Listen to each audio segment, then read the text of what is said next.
महिमा है अपार दाई सुन ले मोरो गुहार, तोर महिमा है अपार दाई सुन ले मोरो गुहार। दुर्गा चंडी काले कैथे तोला जगमा है तोर नामो, बंदा था तोला मैया चरण ममाथ नवा के वो।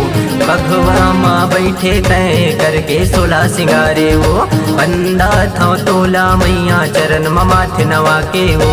बघवा माँ बैठे तय करके 16 सिंगारे वो। तोर महिमा है अपार दाई सुन ले मोरो गुहार, तोर महिमा है अपार दाई सुन ले मोरो गुहार। दुर्गा चंडी काले कैथे तोला जगमा है तोर नामो, बंदा था तोला मैया चरण ममाथ नवा के वो। बघवा माँ बैठे तय करके 16 सिंगारे वो, बंदा था तोला मैया चरण ममाथ नवा के वो। बघवा माँ बैठे तय करके 16 सिंगारे वो।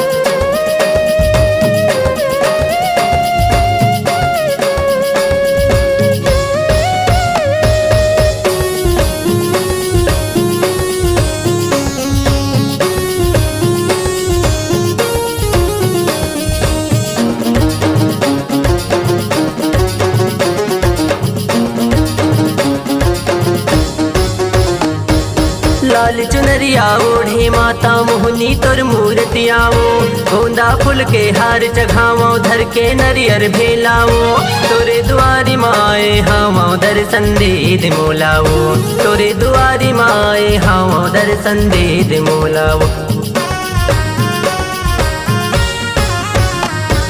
लाल चुनरिया ओढ़े माता मोहनी तोर मूर्तियाओ, गोंदा फूल के हार चघावो धर के नरियर भेलाओ। तोरे दुआरी माए हावो दर्शन दे मोलाओ, तोरे दुआरी माए हावो दर्शन दे मोलाओ। तोर पूजा करे संसार वो तय सबके हवचे आधार, तोर पूजा करे संसार वो तय सबके हवचे आधार। तोर सेवा जस लगावो मैया बना दे बिगड़े कामो, बंदा था तोला मैया चरण ममाथ नवा के वो।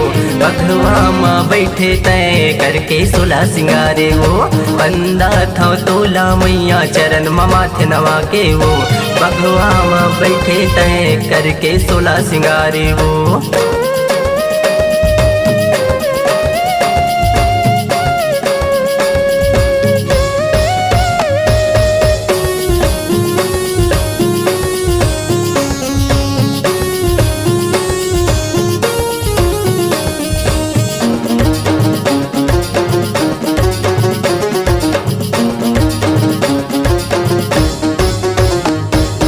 चैत कुआर के महीना में आए 9 दिन बर वो तोला मनाए। ढोलक मजीरा धर के मैया सेवक जसला तोर गाय, आरती करके मैया जस पचेराला तोर सुनाए।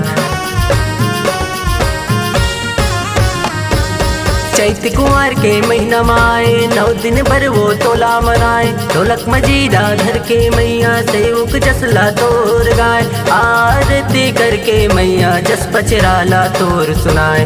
आरती करके मैया जस पचराला तोर सुनाए। तोर पूजा करे संसार वो तय सबके हवचे आधार, तोर पूजा करे संसार वो तय सबके हवचे आधार। तोर सेवा जस लगावो मैया बना दे बिगड़े कामो, बंदा थो तोला मैया चरण ममाथ नवा के वो।